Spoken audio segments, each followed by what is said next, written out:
पप्पा से एक सवाल पूछना चाहता हूं कि दुष्यंत चौटाला को बगल वाली कुर्सी पर बिठा करके कौन सा 35 बिरादरी 36 बिरादरी कर रहे हो बे? कौन सी 36 बिरादरी 35 बिरादरी कर रहे हो? खेला करते हो? खेला? अरे झूठा, बेईमानी करते हो। मैं आपसे कहता हूं और आप सोच करके इस बात को बताइए, जहां धर्म होगा वहां हिंदू मुसलमान करेंगे, और जहां मुसलमान नहीं होगा वहां 35 बिरादरी 36 बिरादरी करेंगे। यह मन में आप सोचिए और विचार कीजिए। अगर मैं गलत हूं, निकालो रस्सी, लगाओ फांसी पे। अगर तुम गलत हो तो लोकतंत्र में तुम्हारी बेईमानी का भी एक एक हिसाब लिया जाएगा। इस बात को याद रखना, इस बात को याद रखना कि इस देश के अंदर जब लोग न्याय की बात करते हैं, जब लोग अपने हक की बात करते हैं, जब किसानों की आमदनी दोगुनी करने की बात करते हैं, जब नौजवानों को 2 करोड़ नौकरियों की बात करते हैं, महिलाओं के सम्मान की बात करते हैं, इस देश में गरीबी को कम करने की बात करते हैं, तो आप उसको देशद्रोही बोलते हैं। और आपके बंटवारे की राजनीति में अगर कोई शामिल हो जाए, कोई धर्म के आधार पर देश को जो लड़ाने की राजनीति है उसका हिस्सा बन जाए, जो समाज को जात के नाम पे लड़ाने की राजनीति है उसका हिस्सा बन जाए, तो जब बाहर थे तो विरोधी थे और आपके बगल में आकर के बैठ गए तो माला पहनाते हो रे बेईमान। अरे कौन सा ऐसा वॉशिंग मशीन है रे कि जब कांग्रेस में रहता है तो चोर होता है और तुम्हारा पार्टी में जाकर के ईमानदार हो जाता है रे झूठा। देश को ठगते हो, देश को ठग के बेईमानी करते हो। तो हमको एक सवाल का जवाब दीजिए। ये 35 बिरादरी 36 बिरादरी कहते हैं और नारा लगाते हैं सबका साथ सबका विकास।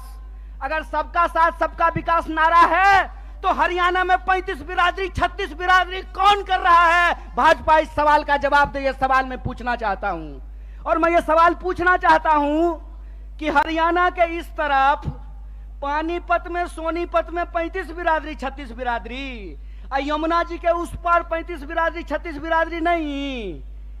बोलिए सोच करके, यहां वोट चाहिए, वहां वोट नहीं चाहिए, और वहां वोट चाहिए और यहां वोट नहीं चाहिए। नदी पार करते हुए ही बेईमानों का ईमान बदल जाता है। यमुना के पार अलग राजनीति बागपत में, यमुना के इस पार सोनीपत में अलग राजनीति। इस खेल को हरियाणा के लोगों को समझना पड़ेगा, इस खेल को जींद के लोगों को समझना पड़ेगा। और याद रखिएगा, जब जब नींद से उठता है जींद, तब तब आती है हरियाणा में बदलाव और हरियाणा में आती है क्रांति।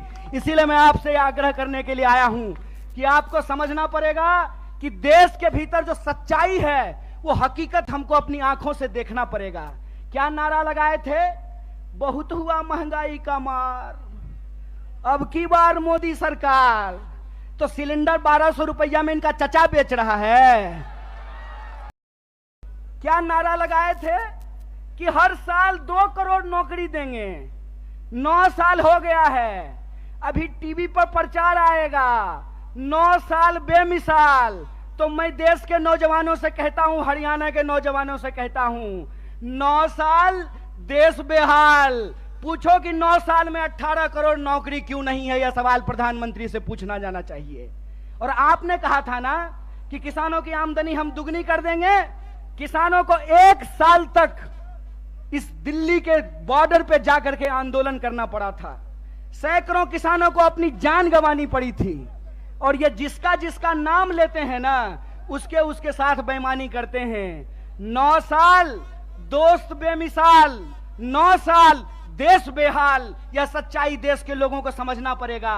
पहले किसानों को ठगा, फिर जवानों को ठगा। बोलिए, अग्निवीर आया है कि नहीं आया है? आया है ना। तो एमपी बनेगा 4 साल के लिए, एमपी बनेगा 5 साल के लिए, अग्नि बनेगा 4 साल के लिए। बोलिए बेईमानी है कि नहीं है? है ना। तो आप जींद के लोग हैं ना, कड़कड़ा के बोलिए बेईमान को बेईमान, चोर को चोर बोलिए, बेईमान को बेईमान बोलिए। हमारा लोकतंत्र का अधिकार, ये हमारा ईमान है कि बेईमान को बेईमान बोलेंगे। अगर प्रधानमंत्री 5 साल का हो सकता है तो सिपाही 4 साल के लिए क्यों होगा?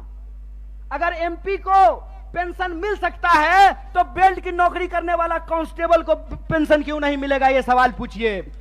ये सवाल पूछिए कि अगर प्रधानमंत्री को पेंशन मिल सकता है तो मास्टर साहब को पेंशन क्यों नहीं मिलेगा? प्रोफेसर साहब को पेंशन क्यों नहीं मिलेगा? सिपाही को पेंशन क्यों नहीं मिलेगा? सेना में नौकरी करने वाले को पेंशन क्यों नहीं मिलेगा? और मैं अपने बड़े भाई दीपेंद्र साहब के सामने आपसे वादा करता हूं, कांग्रेस का हाथ मजबूत कीजिए, भारतीय राष्ट्रीय कांग्रेस को लेकर के आइए। हमने हिमाचल में ओल्ड पेंशन स्कीम लागू किया है, हरियाणा में भी ओल्ड पेंशन स्कीम को लागू करेंगे, इस बात को याद रखिएगा। इसीलिए हम कहते हैं कि यह देश एक बदलाव चाहता है। हम मानते हैं कि आपको हमसे कुछ नाराजगी होगी, कई बार माँ बाप को भी अपने बच्चे से नाराजगी हो जाती है, लेकिन माँ बाप अपने बच्चे को उठा करके डस्टबिन में नहीं फेंक देते हैं, क्या माता जी? फेंक देते हैं। तो भारतीय राष्ट्रीय कांग्रेस आपकी पार्टी है और भारतीय राष्ट्रीय कांग्रेस का मुद्दा आपका मुद्दा है। और हम देश के प्रधानमंत्री नहीं हैं कि झूठ बोलेंगे, आकर के आपको जबरदस्ती कहेंगे कि हमारा जींद से बहुत पुराना नाता है। अरे प्रधानमंत्री जी, जींद से आपका पुराना नाता है ना, तो एक और मेडिकल कॉलेज यहां खुलवा दीजिए। रास्ता में आते हुए सड़क पे बहुत सारा गड्ढा है, यहाँ के लोगों को इलाज कराने के लिए हिसार जाना पड़ता है, यहाँ के लोगों को इलाज कराने के लिए दिल्ली जाना पड़ता है। अगर आपका नाता है तो जींद के लोगों को ठगना बंद कीजिए, क्योंकि जींद के लोग अगर जाग गए तो जींद हरियाणा की राजनीतिक राजधानी है और हरियाणा में बदलाव से कोई रोक नहीं सकता है। अगर आप परिवर्तन करेंगे तो हमारा वादा है कि हरियाणा को हम बेरोजगारी में नहीं, रोजगार में नंबर 1 बनाएंगे। हम हरियाणा के लोगों को, हरियाणा के नौजवानों को रोजगार से जोड़ेंगे। भारत जोड़ो यात्रा का संदेशा बिल्कुल साफ है।